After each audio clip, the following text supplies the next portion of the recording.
Let's get into it. To understand why this happened, we first need to understand that GPO is not a dead game, but neither has its player count exceeded a certain threshold as of recent. Even on updates, the game does not receive the amount of players backtracking as it did before free release. Despite what others might have you believe, it's not due to free release that GPO declined, it's way deeper than that.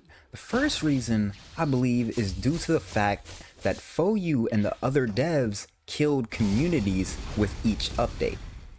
For a huge portion of the time after the release of Ito, the game was unfathomably unbalanced, and what people don't really talk about is the effect it had on the casual PvP player base.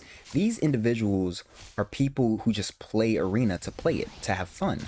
Often a bit above average when it comes to skill, the introduction of the combo slop really had a heavy impact on this community. Meta was shifted to straight M1 builds with no diversity, and of course it only got worse over time. This forced many people who did not enjoy getting one-shotted to either switch to PvE, quit the game, or join the multitude of metamancers plaguing the GPO PvP scene at the time. Another community affected was the crew community. Crews were down for an unholy amount of time, and what FOU neglected to realize is that the crew community are the ones who stay on the game for the most amount of time. Neglecting this community for so long ruined the game in many ways. One, and I think the most important, is the fact that One Piece is all about crews. You would think a game based off of One Piece would at least have this basic element, but no. For some reason, crews were not fixed till the game had already gone through a decline. And I don't know about you, but the main reason I got into GPO was because I wanted to feel like I was playing a One Piece game. Craziest thing is, when crews were finally fixed, it was so buggy that the actual hard-working players wouldn't get any progress, and the people cheating in private servers would take all of this progress and end up at the top. Then, of course, crews were reset without rewarding the players who were farming for so long. And this time period was the most important because it was the re-release of crews. Okay, small flex, but at some point FOU actually joined my game while I was farming, and I got true gatecrasher. Anyways, while the PvE community had its ups and downs, the two mentioned before were impacted way more negatively and contributed to the game's decline. Last thing I want to add to this section is that players will only tolerate a developer for so long before they quit entirely. Grand Peace had an extremely loyal player base, but they also felt that FOU did not listen to them. And for the longest time, it really did seem like FOU was not listening to them. Reason 2. A growing player base. I think one of the most fundamental reasons GPO declined is due to the player base GPO had before free release being above a certain age, and of course, growing out of the game. While this may not seem significant, it really is, because Grand Peace does not market well to younger audiences, or at least it didn't. And it still doesn't really, but this section was a bit short, there really isn't much more to say, so I'm gonna go on with section 3. Reason 3. Horrible marketing. GPO does not market well, and I mean this from the bottom of my heart. While FOU posts showcases and such when they are near release, any and all other marketing does not exist.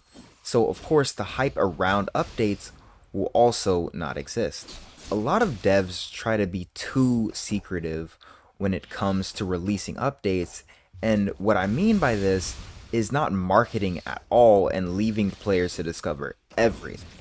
On paper, this sounds great, but when you think about it, update boosts are built around hype, and hype is built up by marketing.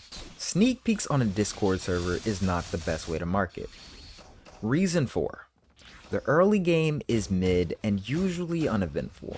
If you want to keep attracting new players and keep them, the early game cannot be boring. And this is a crucial area GPO fails at, especially because GPO is not the typical easy Roblox bandit beater. And what I mean by this is the combat is more serious than things like Blox Fruits where you don't need much brain power. Reason 5, and the last reason, I'm not a GPO content creator. No, I'm just kidding, please give me GPO content creator. But the real reason 5, add controller support.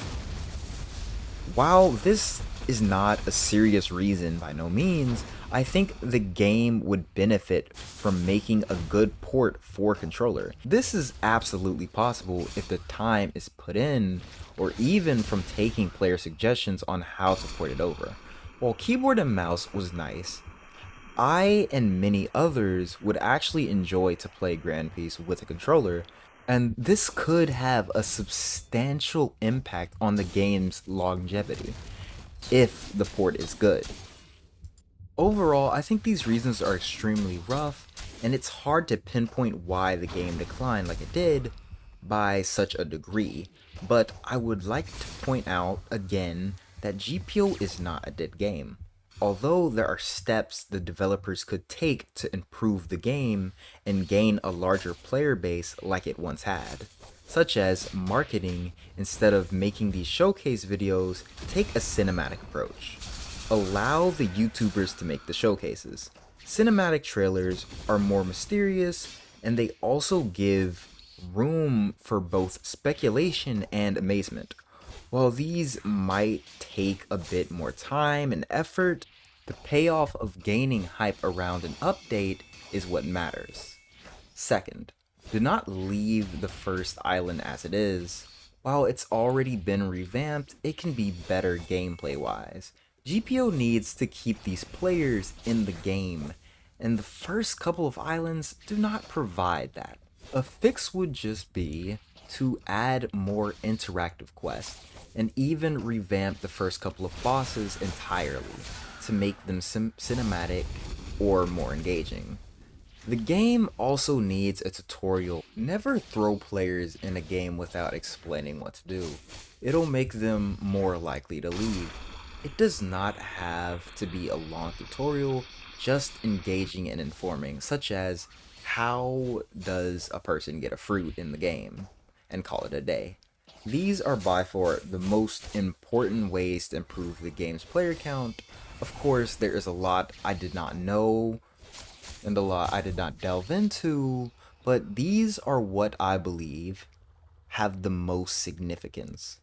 Many might ask, why didn't I mention in-game as a reason for the game's decline? Well, because GPO's in-game, like it or not, is actually done pretty well. The game has trading game modes, actually a lot of game modes, boss drops, etc., and adds more with every update. My final thoughts are that Grand Piece can make a comeback. FOU just has to know where to improve, and I believe they deserve some insight on our thoughts and opinions. The recent engagement displayed by the devs, I'm sure, has not gone unnoticed. And it seems as though they all are genuinely trying to make the game better. This is the end of the video. I should absolutely be a GPO content creator, and if you would, comment what you think GPO can improve on, just in case FOU sees this.